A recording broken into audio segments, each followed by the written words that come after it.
Hello, everyone. Good evening. Very, very excited to be here. I am very, very excited, as you all know. Happy New Year. Welcome to the year 2026. And it's an exciting time to have a very interesting conversation. One of the things that, we do and we intend to keep doing and ensure that we are doing all the time is to ensure that we are bringing accurate information and helping our founders wherever they are from any part of the world, basically getting them to understand the intricacies of the venture capital system as well as how to build healthy and successful businesses. To be honest, it's not a mean feat for you to be here if you're joining us wherever you're joining us in the world.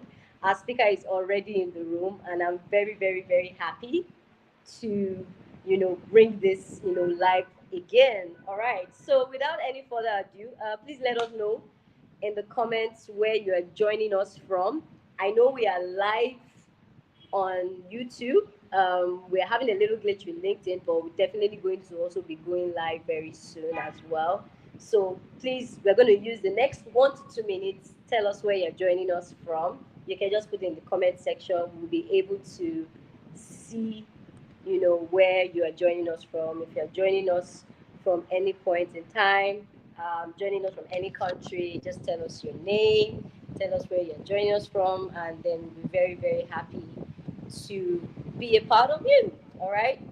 Great, great, great, great. So we have seen some comments, some okay. All right. So I'm gonna just allow this to go ahead. I'm seeing some more comments as well. Okay. Yes. So thank you for joining us. I'm going to share the link. Please make sure that you are joining us wherever you're joining us from. I'm going to be adding our speaker to the call. But before I do that, while we try to get some of our logistics in order, my name is Rosemond Phil-Othihiwa, and I am a corporate commercial attorney. One of the things that I found myself doing over the past couple of years is working in the venture capital space, where we ensure that we are getting founders to have the right kind of information, basically helping them to get the right investment analysis, working with founders, working with investors, working with board members. And that's something that we're very excited to do. I've done this over a couple of years. I've worked with different startups and scale ups, and we'll be hearing from Razi when I'm added to the stage. And before I do that, I am going to be reading the profile of our guests. He definitely has been one of the loud voices in the venture capital space as well as the startup ecosystem. He's an amazing person. I was privileged to have done some great work with him during our time together under the Dream VC program. So please allow me to read Raz's profile as and give honor to whom honor is due, basically. Right. So, Razi Sadem is a startup advisor and management expert that specializes in strategy, organizational design, and digital transformation, and a leading figure in the Tunisian and African ecosystem. He has contributed to the development of numerous startups at both local and international levels, supporting founders both on critical challenges, including structuring, growth, strategy, market access, and fundraising. In parallel, Razi is actively involved in the startup deal sourcing and evaluation space where he supports the identification of high potential ventures and conducts analytical work related to opportunity screening, business fundamentals, and early stage due diligence to ensure the quality and robustness of startup investment opportunities. He has also played a key role in the design and implementation of incubation and acceleration programs at an international level, working closely with public institutions, private sector players, donors, ecosystem stakeholders to build structured and impact driven entrepreneurship support initiatives. Throughout his journey, Razi has engaged in diverse ecosystems across Africa, the Middle East, Europe, and North America, where he acts as a connector between startups, local talents, corporate investors, and global innovation dynamics. Razi is a member of the Tunisian National Startup Act board, where he contributes to strategic discussions and ecosystem level reflections aimed at strengthening Tunisia's startup and innovation framework. Ladies and gentlemen, I wouldn't want to say boys and girls. Without due notice and without further ado, please let's welcome Razi. I am excited to have you here. Thank you, Razi. Thank you for being a part Thank of you this. very much. Very, very, very Yeah, happy to have you on this call. the So the good to privilege see is you. mine, and you're making me blush. I mean, you just told too much about it. Thank you so much. Actually, really amazing to be here with you. Really excited for this conversation. Definitely. I'm very, very happy to actually have you here. So before we go into the meat of the matter, right? Tell me something very, I would say a fascinating fact about yourself. Reading your profile, definitely you've done a whole lot of work. I mean, you've done a whole lot of work working in this space, working in with startup, working with founders. Very exciting to know that you played a very huge part. In the Tunisian National Startup Act. I think that came to board in 2013, if I'm correct. And you have a very robust startup ecosystem in Tunisia. I know we know of the big guys like Expensia, like we have them, right? So I want a fascinating fact about yourself, something that a lot of people wouldn't necessarily know. With the fact that you've actually worked in the ecosystem, it would be good for our viewers to actually catch this. Okay. I mean, I wouldn't say there's much of fascinating things about me. Honestly, like I'm just doing my thing. I just have my own random thoughts. But okay, I mean, I would simply focus on my free time activity, basically, which is actually would be surprising for some people. But I'm actually a hardcore gamer, and that made me Wow. bond with Okay. people actually in the same time.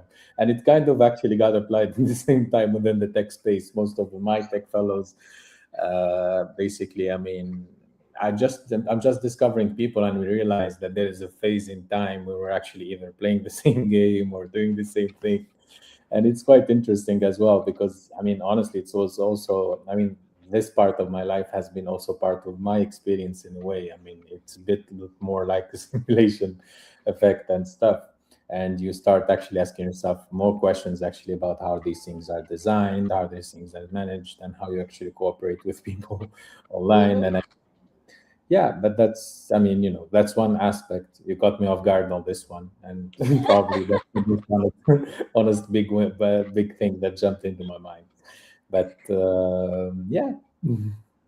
Amazing, amazing. So good to hear this. And I think one of the things that a lot of people don't understand is that beyond the grinding and the work, there's also some very good work that's also done beyond just that. So, yes, great, great, great. So, on to the interesting part of our conversation today. Our conversation today says what VC investors won't tell you about getting your startup funded. And the reason this topic is very interesting because for those of us that play in the VC space, if we are not having a conversation with a founder who is more or less almost wanting to put himself in a box simply because he's looking for money or he's looking for funding. I mean, there are several conversations, right? So my first question or my first point of conversation is you sit on both sides, right? Of advising founders and evaluating startups. Now, from that critical vantage point, please tell us, right? What do most founders actually misunderstand about fundraising, in manner of speaking? Okay.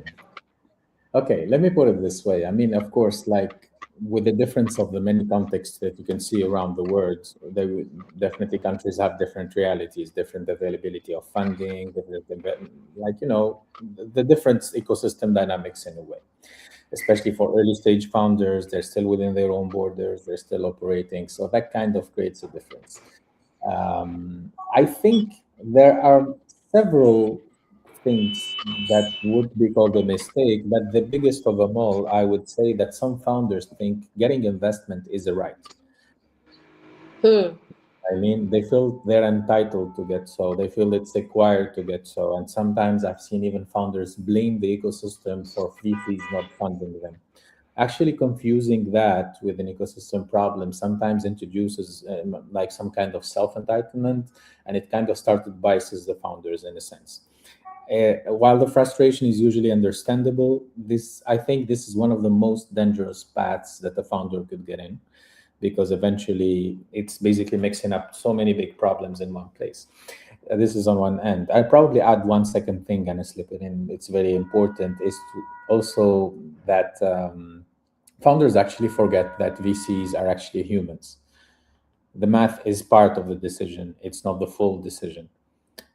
Like in the end, it's not only a mathematic equation when it just need to make sense out of it. And if I do this, if I do that, I will reach here. Some VC, you could actually build the most amazing product in the world, but it's just like any human relations. Like some people like you, some people not like you. This is exactly how it works. And founders forgetting that usually will fall sometimes in a huge spiral of probably it goes from self-doubt to actually finding myself actually more confrontational. I could list for years actually many things, but technically we could definitely have a conversation further about some few points on ago. But I think already, I mean, these are two of the most recurrent things that I've seen. I mean, yes. I mean, for every founder that you speak to, there's definitely this very heavy optimism that they do have, when it comes to belief in their products, believe in their typology, believe in their market and all that. But, when we sit at this side, we are asking very heavy questions. We are not just asking how nice the idea is. We are looking at beyond just strategy. Is there capacity for this company to scale in a way that will be rewarding for us? Yes, It's not, yeah. and I would even add at some point, I mean, some people should understand it's a perception game. Mm. In the end, I mean, let's face it, it's a bit of philosophy here, but what is truth? You see what I Mm-hmm. mean?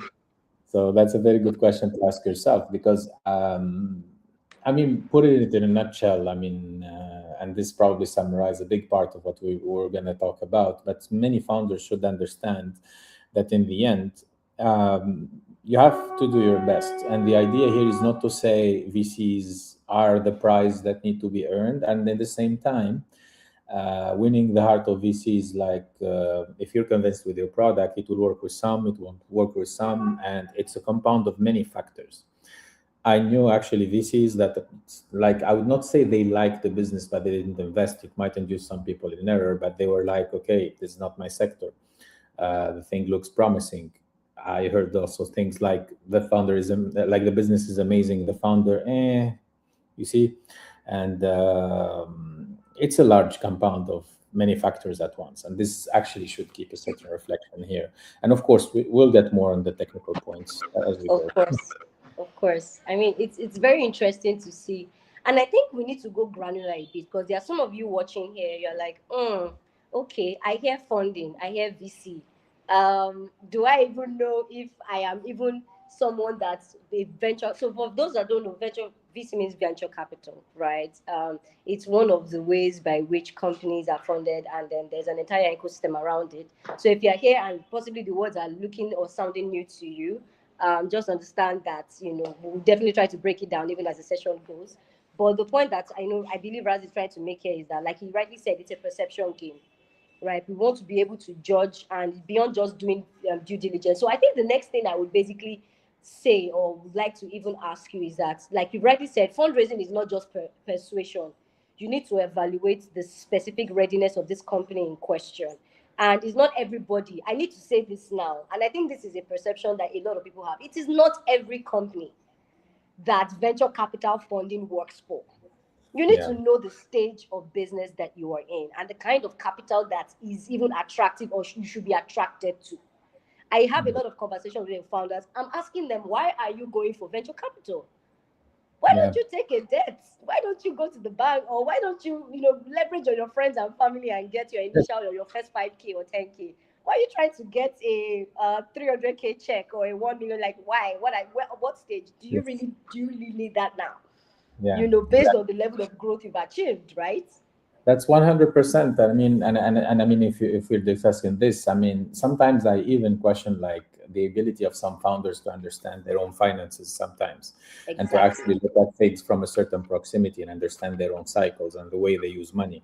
Because I mean, and especially like if you are within the company building effort, What's worth it? Are you actually focusing more on building the company or running the operation? Is it actually cash flow conversation? Is it actually like of I don't know, like immediate needs to actually for OPEX, or are you actually building assets within the company? Are you actually still building the team? Are you actually still building resources? And at least I know for sure that VCs, if not actually looking for evidence for that, many of them actually started paying attention to how the founders deal with these subtopics. Mm. They rarely, I mean, VCs in the end will take a risk on a company and they will invest on its potential to grow. That's how they get their multipliers. So Yeah. at some, they will not require you to be. I mean, I rarely see a VC actually invest in a fully grown company. Mm. It, I mean, at some point, I mean, they will definitely join only if they believe that this company can continue to grow. And the whole idea is to actually meet the man with the plan, of course, he or she. Yeah. But you see what I mean? Mm-hmm. And if you're trying to address that, the key reflection here to put in perspective is to understand that you are trying to show that you have an understanding of how your plan will work, on what kind of sensitive topics you have, what kind of, I would say between brackets, what kind of bodies you're burying within your company, what kind of things you're trying to hide. And the whole idea here is to make sure that you are aware of your weaknesses and you have an understanding of your strengths.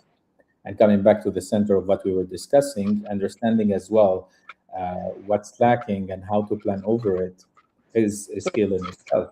And your ability as a founder to actually showcase that is hugely important. Like, because sometimes you just pay attention to the way people deal with their finances. And it's just not about just hysterically trying to raise VC funds. It's not just about also like going on very early stages and taking debt, sometimes like it's just not in a smart way. Mm-hmm. It gets the scope of the conversation larger. But VC, like that VC money at some point, I mean, you should also understand that in the end, your VC is some kind of customer the moment you face Mm-hmm. them. And the moment they invest in you, they become your partner. And so when you're trying to raise funds, you're actually inviting them in your company. So you need to provide the same like baseline, the same minimum of, I mean, I would simply compare it to, to dating or starting or a relationship. Here's the Yes. picture, like, see what I It's mean? literally like a marriage. You are bringing people on your team, and it's like Yeah. we have to be in this for the long haul, you know. So 100%. everything really has to be right. Definitely, Yeah. that's interesting. I mean, so when this is basically say that okay, this is not fundable yet, I think you've given some allusion as to it. It's not sometimes it's not even a game or a full game of readiness. It's basically your ability to be able to know exactly what you're doing, how Yeah. you intend to achieve the plans you've set as a company. You have a strategy that is backed by facts, Yeah. backed by data. Because I think one of the best things that a VC firm can actually get in terms of the kind of companies they invest in are companies that are seeing the future, even when the future hasn't happened yet. Yeah. So Well, they're able 100. to take very early bets, right? Yeah, and let me point that in one clear direction in a sense. VCs are in the business of risks in the end. Mm. If they decide to invest, they're taking a risk on you. If they're basically like, in the end, I mean, if we're trying to guess the future here, we're trying to understand the risks and the probabilities of some events happening, right? So let me put it this way, and coming back to your sentence, when we say VCs say, for example, this is not fundable yet, as an example, they're usually pointing to risk concentration in a way, because in the end, it's a risk assessment. Too many unknowns stacked at the same time, unclear market, unproven team dynamics, weak execution signal, messy structure, lack of customer interest. All of that can compound into risks in a sense. So, not fundable rarely means it's a bad idea. Yeah. It usually means that too many things still have to go right. I think this pretty much put it in a simple way, right? 100%, 100%. So, I mean, I think, like you said, it's really not just that, oh, this is a bad idea. Possibly Yeah. the team, we don't really trust the team enough. Yes. Traction, we are not really, looking at, we are not really saying that there is capacity, basically. Is it a thing of timing? Is it a thing of structure? It's just, there can be many things. And sometimes it probably takes for some people some time and energy to explain it into detail as a feedback for some founders. But at the same time, it has never been an issue of traction, team, timing, or structure as silos. We need to Mm, understand that it's about how these elements reinforce each other early on. mm, Team and execution speed matter a lot. They matter much more than raw traction in a way. See what I mean? Because I could have, for example, companies saying, "Oh, we delivered to 1,000 customers." Personally, as someone who sometimes does due diligence, and I usually try to how to say, I mean, excuse my French, the party pooper on this one. Sometimes I'm asking them over how long did you actually generate the number. I'd also ask them how much did you spend. My goal here is not basically just to to shoot them in the knee. The whole idea is basically to make sure I understand exactly what is happening within that company. Because if someone gives me a sharp number and just shows it at like in capitals and just say, oh wow, we have 10,000 downloads and stuff like that. Okay, is download the paid thing? For mobile app, for instance, do people pay you to download? And they're like, no. And I'm like, so okay, that's great. How many people are paying you out of this number? I mean, that shows a bit. I mean, we definitely can discuss more on the metric side, but the whole idea is basically understanding that a company is a system by definition, and a system that works is usually the sum of many components well designed in order to be interconnected. And 100%. basically, yeah, and 100%. structure quietly amplifies and undermines everything, or undermines everything else. This is how I see it. I love it. I think you hit a chord there, which is more or less leading us to the next part, right? How do Yeah, we even see traction? I mean, if founder is saying, "Oh, we had 10,000 downloads of our app," how does that translate in itself, right? That's a question to actually dig deep into. So let's double click on that a little bit, right? So yeah. at the early stages, right? What are some of like these very specific signals that would give you as an investor confidence that okay, this company looks like they're on the right track and possibly they just need some little support, whether it's financial or in terms of managerial or whatever. What are some of those signals that will give you that kind of confidence? I mean, the great thing about this is I love that you use the term signal because it's highly important that people understand traction are not necessarily signals. This is not like a simple basic implication. Let me put it this way. I mean, ask yourself what kinds of traction excite founders but don't move VCs. Let me tell you some examples that I witnessed myself. Vanity metrics, for instance, like the example of users without engagement. I would even go, for example, for more B2B models like pilots that actually doesn't end up into a conversion intent, especially with the founder as not even showing an explanation for that.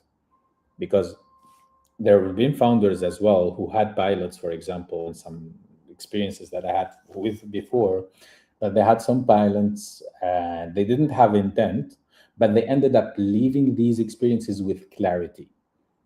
At some point, they ticked off a box. They actually lined over a list of things that probably their customers don't like. So they're one step closer. That's also the power of learning. See what I mean?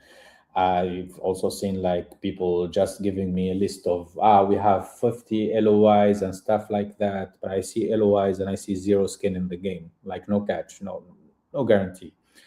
And I mean, the star of all that, and I've been seeing and re-seeing that is at some point, I've been seeing startups having so much press, so many awards, so many demo days, and when I ask them, they're like zero customers, and I'll try to dig deeper and tell them, are you actually having some tests? Are you actually trying some things?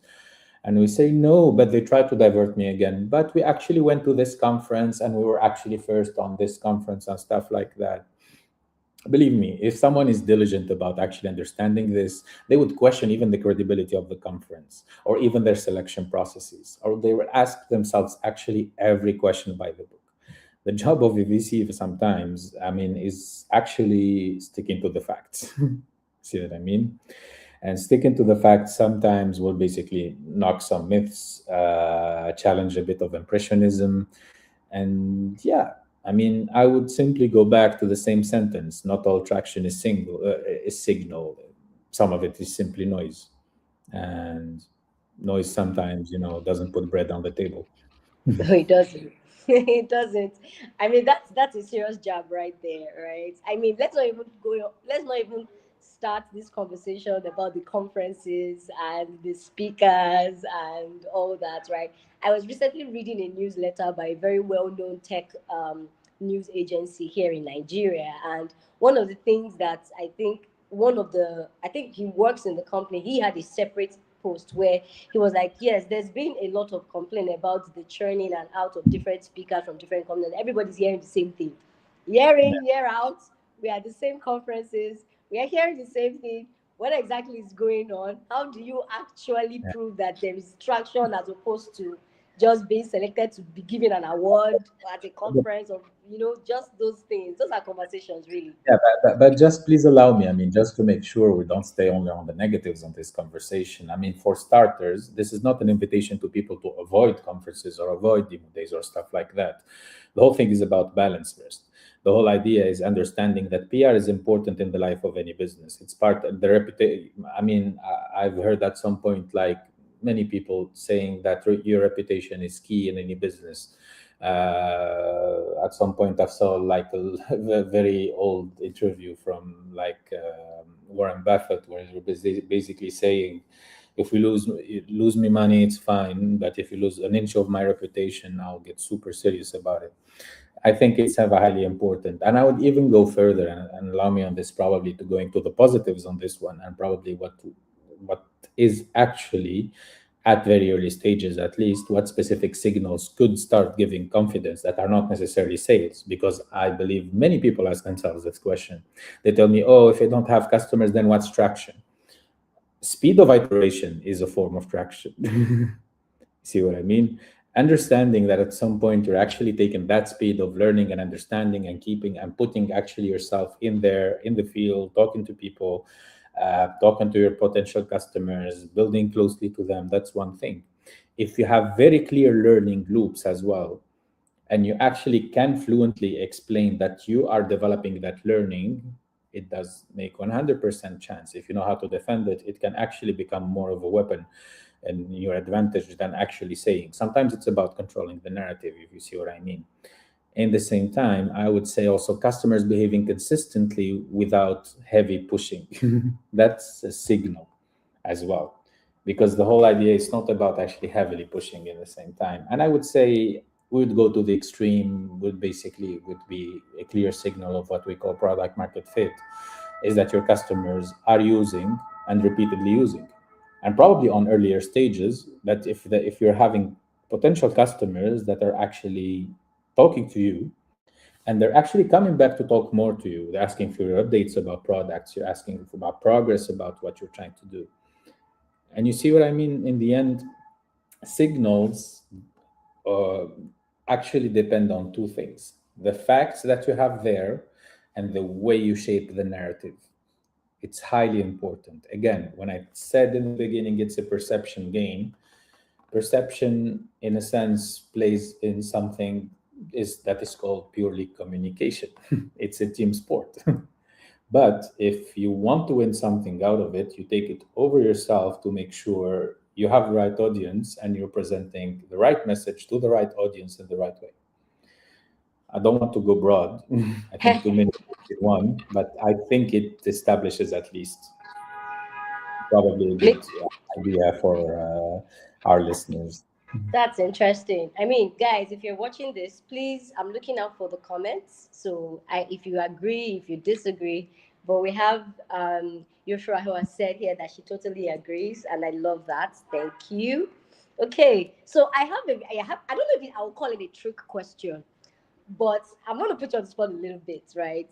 When you look at a team of a company, how much preference do you place on the team's previous experience, whether working in a large corporation or being a first time founder or having some sort of professional consulting or technical experience or competence? What biases actually do exist when you sit as an investor from a VC lens? I want you to talk about that a little bit. 100%. Okay. So, I mean, this is super interesting because I remember actually sitting at a table with five VCs at some point. We were over dinner, and we had this funny debate at some point that exactly showed at some point a very philosophical perspective here. You would hear some say, okay, I need to see like clearly like a very well branded LinkedIn profile. I would see someone who says like a clear long line on the industry itself. And let me put it this way: every investor technically will end up in a chain of questions that ends in one big key question.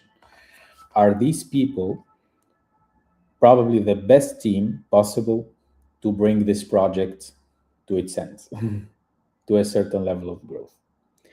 From this point, many people go backwards and have different ways of assessing that.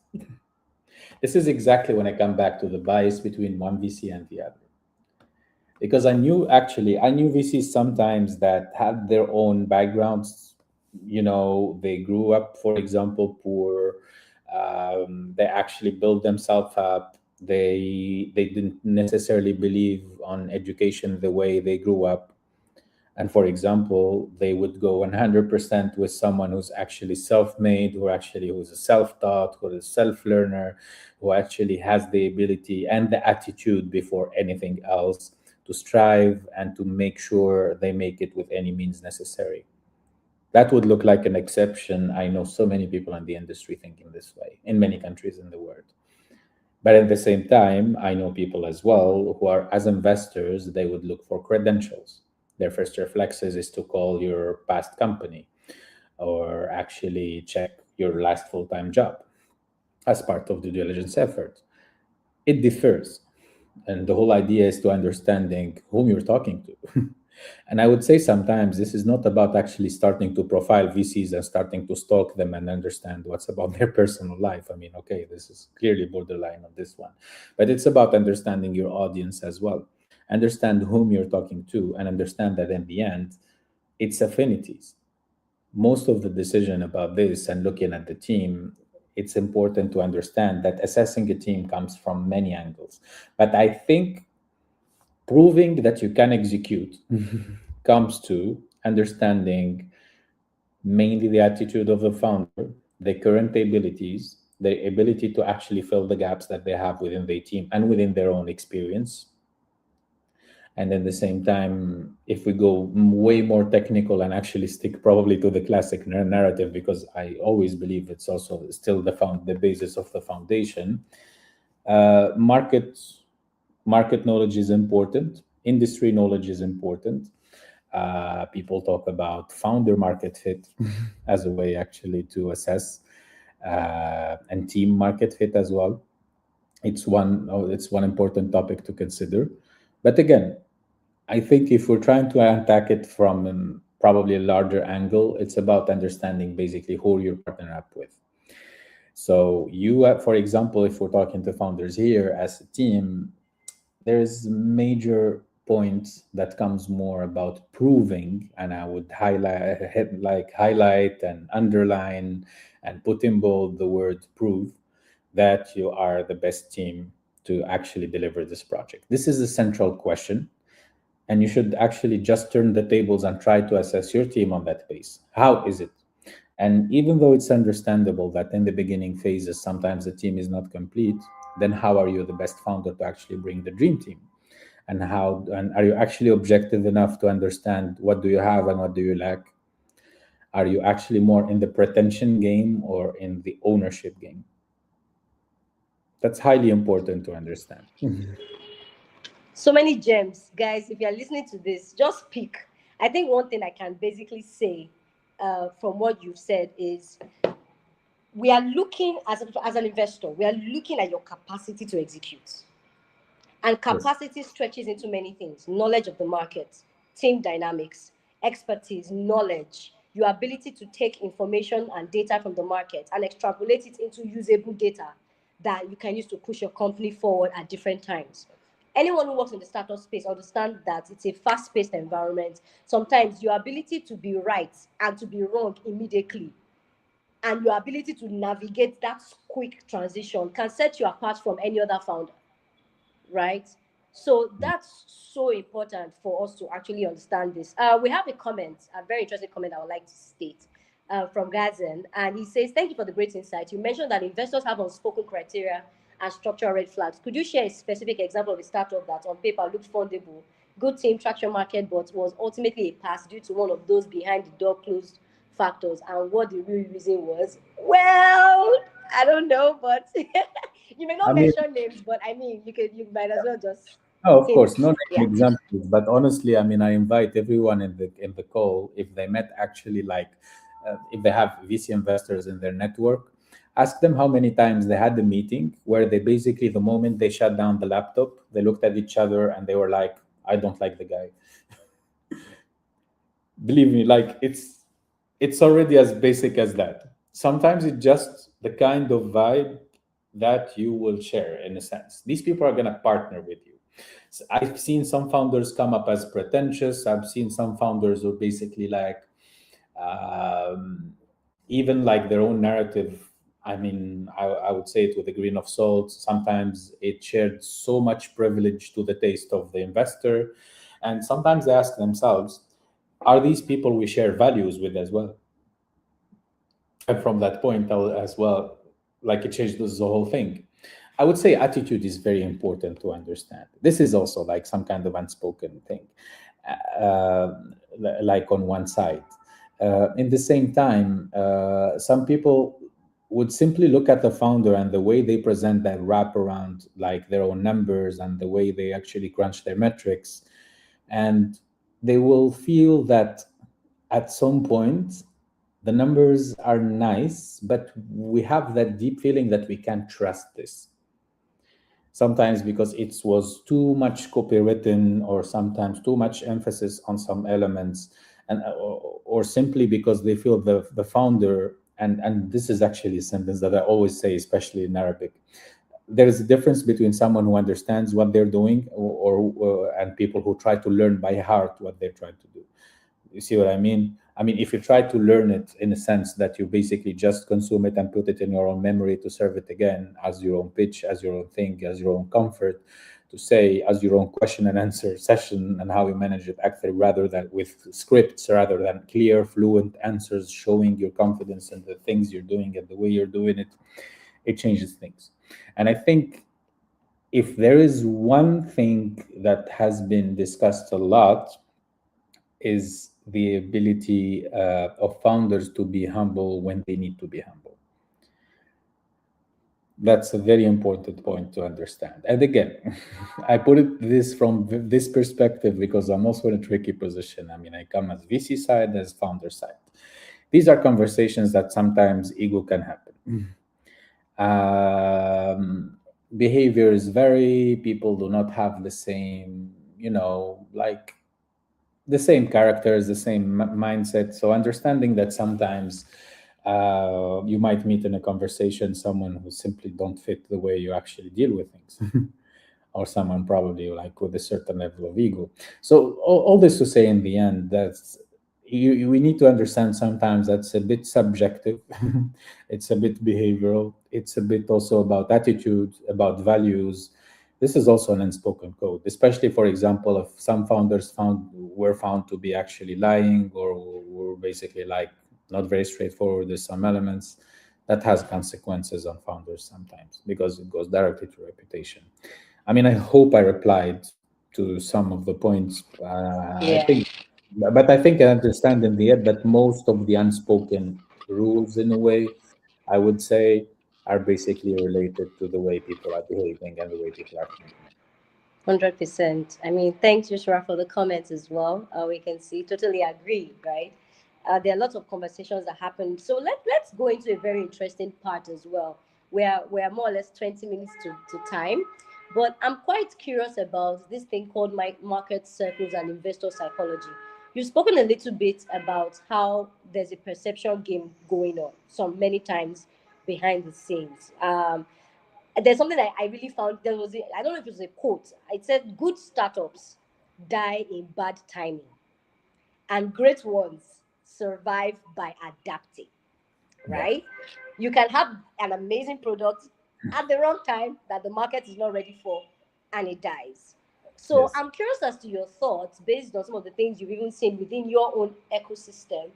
How much does macroeconomic factors or the environment in itself affect decision making from a VC standpoint? And what would you say founders actually underestimate about the risk appetite of some of the investors that they actually want to speak to?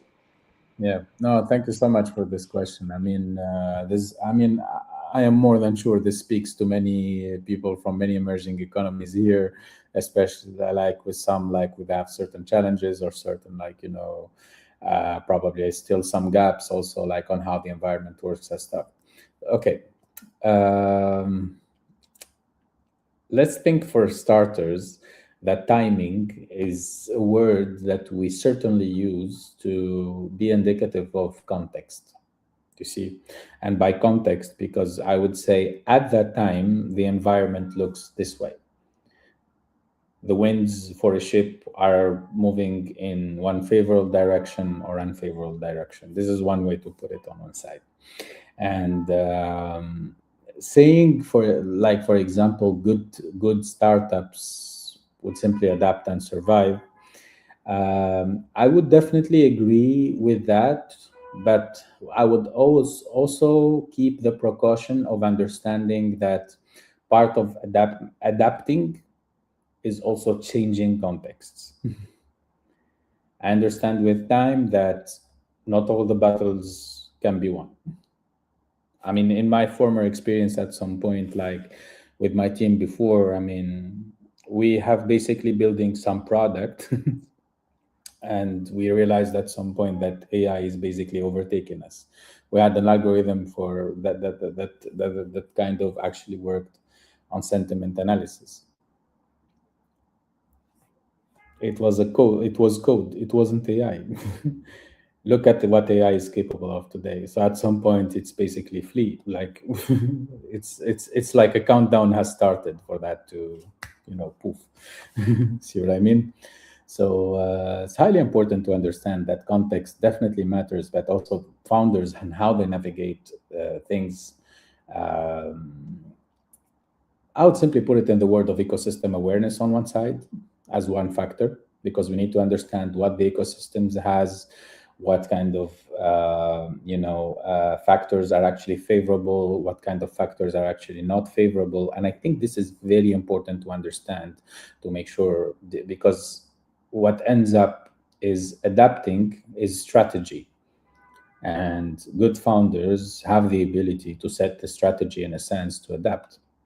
And if a good strategy suggests that you need to shift contexts on sometimes, uh, that's the reality. In the end, startups, for example, if we look about changing geographically, startups are part of a globalization movement. If we look about changing context as in changing market, that's also one thing to say. Sometimes I've seen startups change customers. I've seen startups narrowing down their problems and shifting entirely their focus from something super wide to something super specific. And I always saw that as a very brilliant move. If they had the market for that, if they can execute, and if they master the economics around that, it would be great. And most importantly, founders who are very aware of their environment, they have the ability to develop intelligence, to know actually what's surrounding them, and to actually have it much easier to understand how their competition is working and how their customers are actually behaving. In the end, competition is not about how the products or the services that people have built that are similar to you. And that's one very important thing that usually it entirely biases me if a founder understands that on that. For me, the way I define competition, and I always hope a founder understands this way, competition is the number of options that a possible customer or my target customer have to replace me as a product or service. It could be something entirely different from what I'm building. But if I'm substitutable or replaceable by that, that's competition. See what I mean?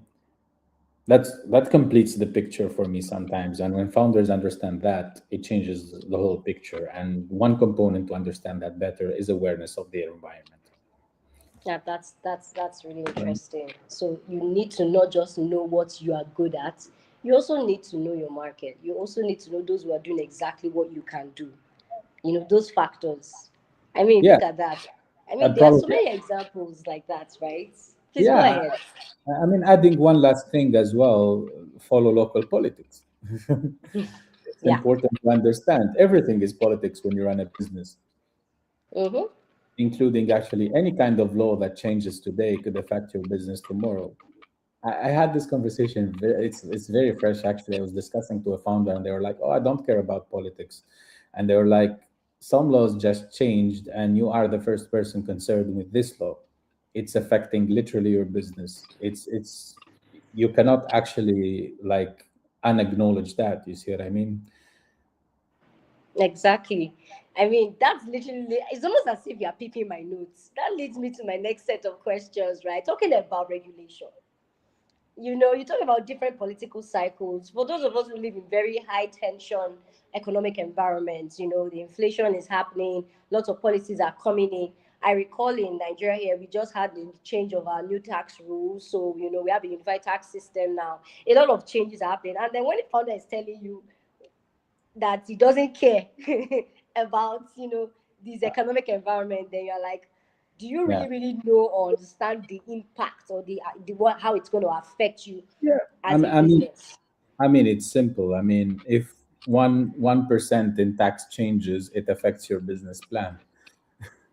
If there is one 100%. law, if there is one law that actually affects the way you sell your products, your channels, or anything, your whole customer outreach strategy, or probably your sales strategy, could actually, I mean, go from changing, shifting to crumbling. Mm-hmm. Uh, I mean, we're centering this about conversations about how VCs read that.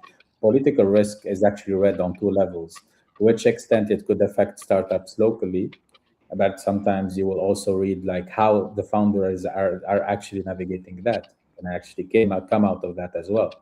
One Of way to course. reduce political risks, basically, for example, political context or stuff, is basically having founders, for example, when they're actually presenting, or probably through a process of of more introducing or in-depth conversation about their business, presenting awareness of that, understanding the laws and under which they are operating, and understanding the probability of these laws changing or some laws doing that could actually change a lot about the decision.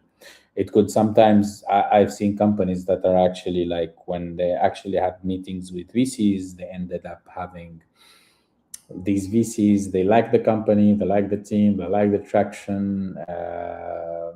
These companies were operating in two countries. They were advised by the VC, or actually they had even the decision of investment conditions. Like they said, we would invest if you focus more probably on this company, because we see strategically that the context, one of the two contexts that you're operating on, could be actually very complicated to actually grow through. And again, it's an assessment of risks.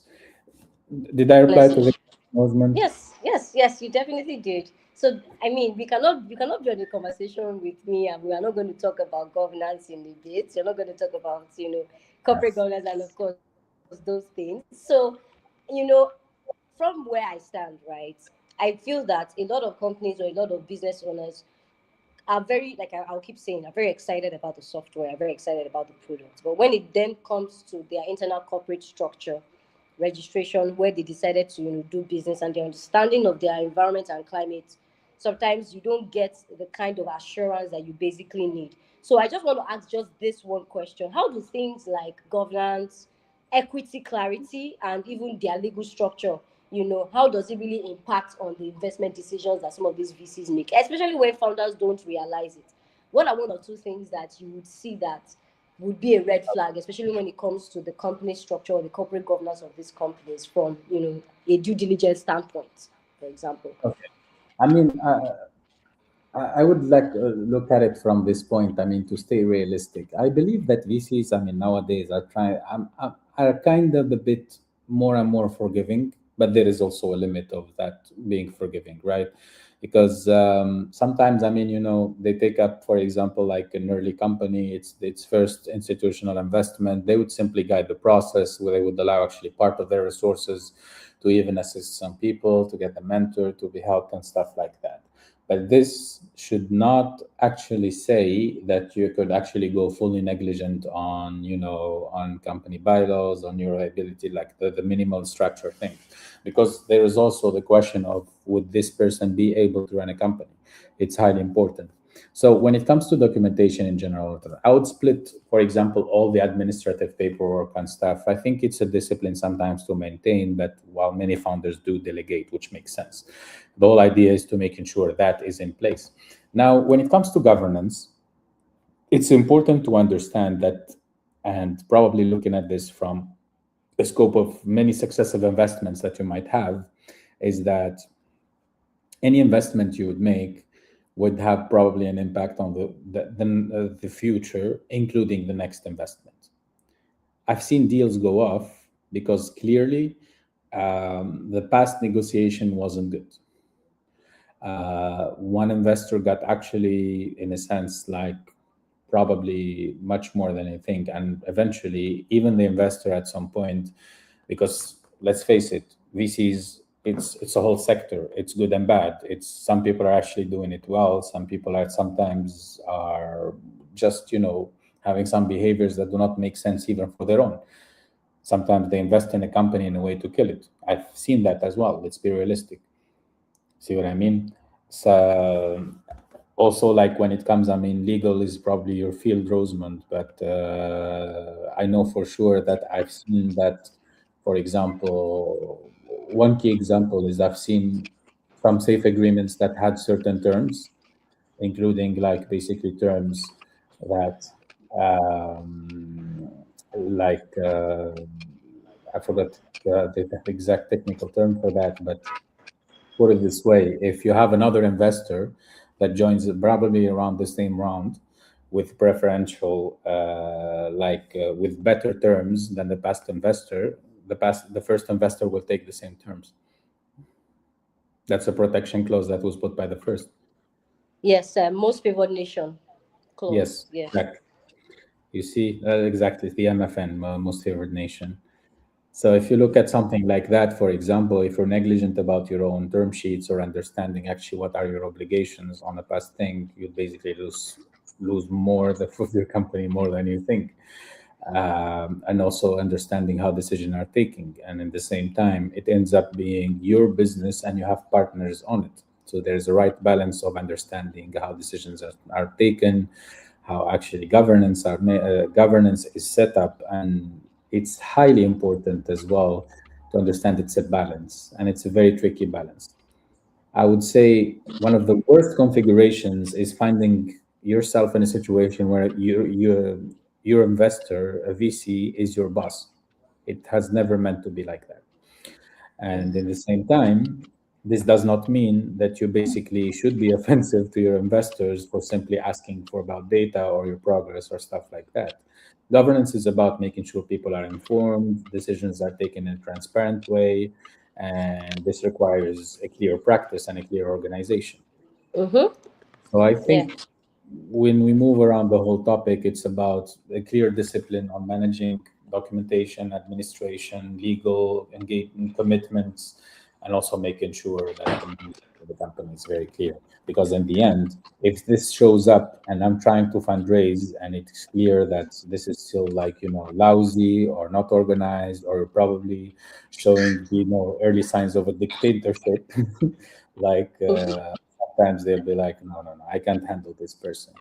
Like sometimes, like not happening, even though the company is great. And I've seen companies that are actually super amazing when it comes to numbers, but the founders were not handleable and highly litigious. I know, right?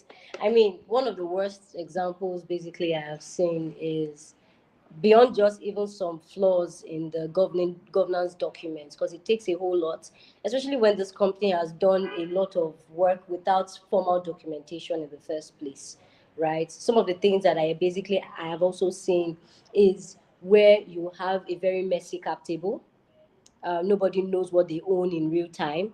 there's no pro forma table that basically shows, okay, if we take away a certain percentage from our shares, this is what to translate to. You can't see it, and then you're having to do a lot of analysis. I mean, in some context, it may not be bad to do that, but if you're fundraising, I mean, you should have projected how much you intend to give away, what the valuation actually translates to when that liquefied or liquidated event happens. Those kinds of projections are very important. And when you have documents that are just messy, or I mean, you say, oh, you have three investors, but we come to your cap table in your DD room and we are seeing one. We don't Yeah. know how to get the right document that was signed to actually show that this investment pulls through or that there was receipt of cash. It's just a lot, right?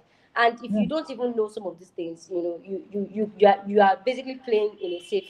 You're not playing safe, basically, and nobody wants to be put in a situation of risk. For me, anything corporate governance issues, basically, it's more or less like these people are walking on eggshells, and we don't feel safe enough to give them our money because they can fall into risk, and because they are not protected, we Yeah. lose, isn't it? I mean, 100%. And let me put it this way. I mean, my own perspective of this is very simple. I think it's very important that founders understand that. I've seen founders trying to delegate that and take it off their head, and essentially, it just contributes to. I mean, how to say? It's basically parking an important aspect that will make surface again. Because in the end. Having a conversation with a VC as a founder, especially on this decision on one side, versus trying to get assisted in a way, I don't know, like middlemen, brokers, all that, it won't make sense. See what I mean? Because at some 100%. point, you will judge the founder. And the whole idea here is understanding that roles are really important in a way. For example, assistance of a lawyer is highly important because they will help you at some point to draft the term sheets and things and stuff like that. But this does not exonerate the founder from understanding what they are doing in the first place. You see what I mean? Like, that's the big idea in the end. I mean, it's about knowing basically whom you get to relieve you from a certain load, but the whole idea is not to delegate the full thing. Because the moment you find yourself actually doing that, this is taking a different direction. This is doing exactly what you were saying, Rosamund, because Mm-hmm. the ripple effect will be seen in the quality of your materials, or simply sometimes you could have brilliant materials that you are not able as a founder to present. That puts Mm-hmm. weakness in the conversation as well.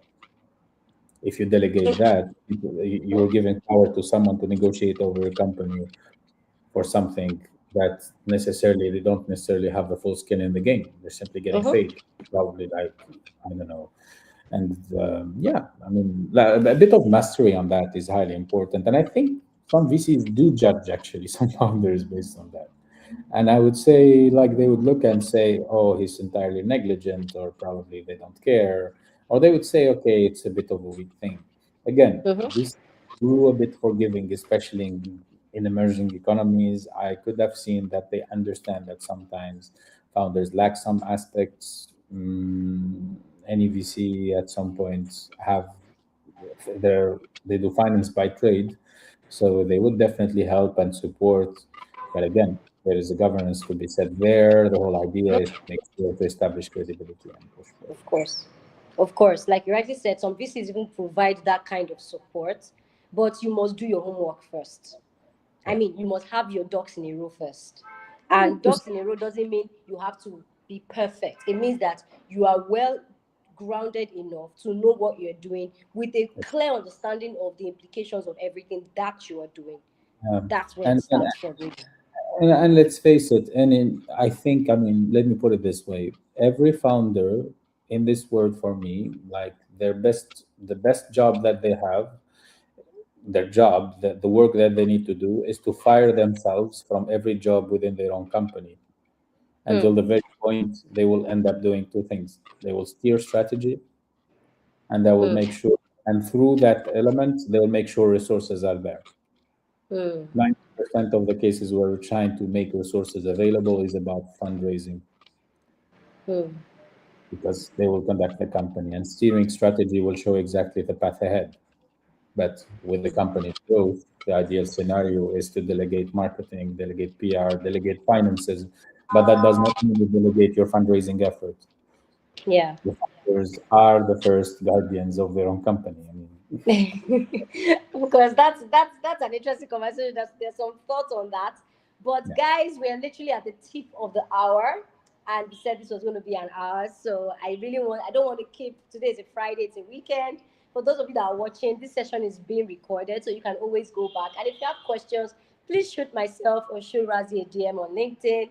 You'll be able to get access. So I'm just going to ask one final question, and I think it's very important. For you are a startup consultant, you worked on the intersection between founders and regulators, and in different capacities. Myself as well, you within different ecosystems as well as myself. If you could leave founders with one uncomfortable truth about funding, right? Mhm. What would it be basically? And what are your last parting words for those who are still on that journey and are still confused, don't know where to start? What would you tell them? Okay. Does it have to be uncomfortable? Well, it can be Yeah, realistic. Okay, let's take the word I'm uncomfortable. Let's say realistic or factual. 100% kidding on this one. So, okay, let me put it this way. I think, again, the reminder is that funding is not necessarily a right. It's not about entitlement to take that. To understand that there is no standard. Probably I'll use the opportunity to answer the question from Aya. There is no standard on what is the initial check sizes in a way. I mean, there's no, I believe that there is no particular model. And I think basically ecosystems who tended to do that disregarded one important factor that there is a large difference between businesses, between sectors, between stuff like that. So it depends entirely on what you need. There's highly important, it is highly important to understand raising money at very early stages comes with a certain level of risk, is a certain quantity in a way, and you will part with a certain level of equity. The more risk you have, the more, like, equity you part with on one side. So there is no clear, like, what rule of thumb on the tickets themselves. And eventually it's highly important to understand, do your homework on all the sides.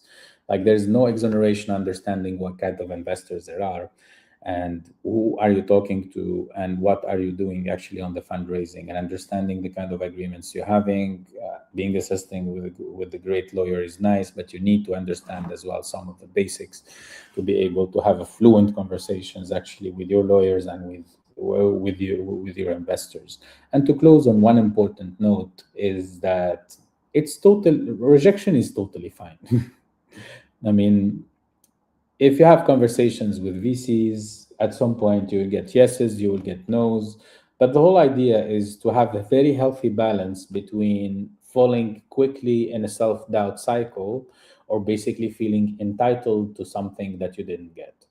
Because if you end up saying, "Oh, VCs don't like me," or excuse for this expression, some people are telling me like VCs are not good, they're simply cocky, or the VCs of these countries like do not make sense, or in this country VCs are stupid, or I heard all of those, and believe me, this is never a good path.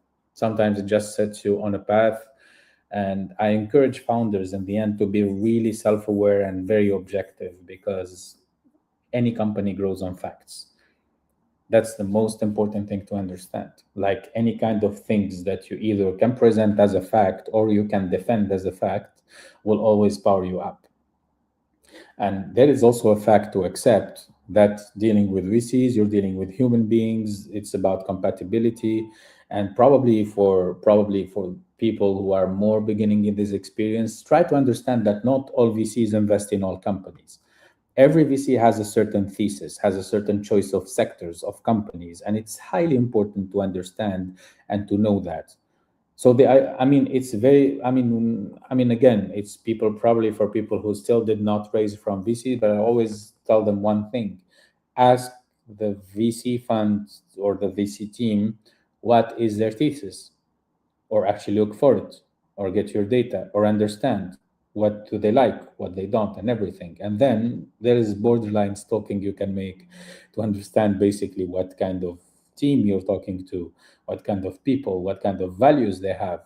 and reputation plays both ways, because you could go sometime, like startups. Not all startups are good in the market, but not all startups are bad neither. This goes as well for VCs. I hope it Very true. makes sense. Thank you. Thank you. You said a lot. Like, to be honest, if you're watching this and maybe you just joined in, please go back, watch this again.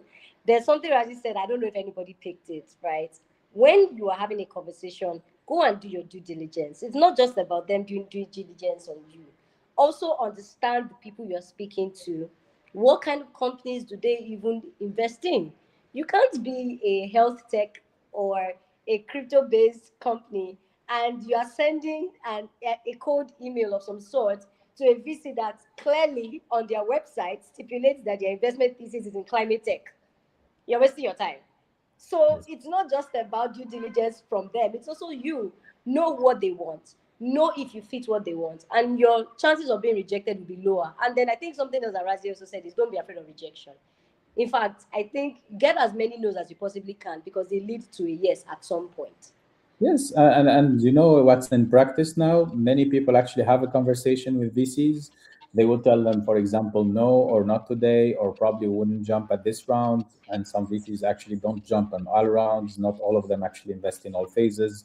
Some people are Mm, very specific. So when they get the no, they keep them in their updates as mm, a very professional practice. They love basically it. tell them, okay, like we're basically like, thank you guys. Sometimes, I mean, I would even say it's a very professional way to tell them, like it's fine. Let's keep it open. Let's see what we can do. Mm. Healthy business practice. Agreeing to disagree is part of the business. Exactly, 100%. All right, guys. Thank you so much, Razi. We could go on and on. Trust me, guys, we didn't touch 10% of what this space is. If you're very, very interested in having more conversations on this, please ensure that you are subscribed and please follow Razi. It's Razi Sadem on LinkedIn. Make sure you interact with all his work. He does so much great work within the ecosystem. Follow me as well. And I know that there was a question that was asked, and I think Razi, you answered that in passing in terms of the check size. So thank you for answering that question. If you want to know where to reach out to us, please feel free to reach out to us on LinkedIn. I just want to say very big thank you again, Razi, for granting me this opportunity to pick your brain for an hour. I do not take this for granted. I'm pretty sure anyone who comes across this video will basically see that you have such a depth and wealth of insight. Thank you for joining and thank you for just being really really great and being amazing. And thank you so much for being here. I look forward to bringing you on board very soon enough, right? So thank you so much, Razi. It was really, really good having you here. And thank you everyone for joining in. I see Kelvin, I see Anita. I know that EYA Roma was here at some point, Razen, and of course many other people, Amira, Yushra, Folake. Thank you guys. I really appreciate you for being here, spending an hour with us. Till we come your way again next month. This is a monthly series, so we'll be having this once a month, and we'll bring in so many amazing people, just like Razi. So look forward to coming to your screens again. Thank you so much, Razi, for being with me, and until we catch your time or catch your way next time. Have a very Thank, good evening and enjoy your weekend. It's a Friday. TGIF, guys. thank you. All right. Bye for now. All right, everyone. Thank you so much for joining in. Till we come your way again. Have a very, very beautiful weekend. Please ensure that you watch this video again and share with your community, share with your friends, loved ones, founders that you know. This is definitely a relevant conversation that they should have. Till I come your way again, my name is Rosemont, and I'm excited to bring to you the Structure Before Scale monthly founder series from a VC perspective. Till I come your way again, have a very good rest of your evening. Bye.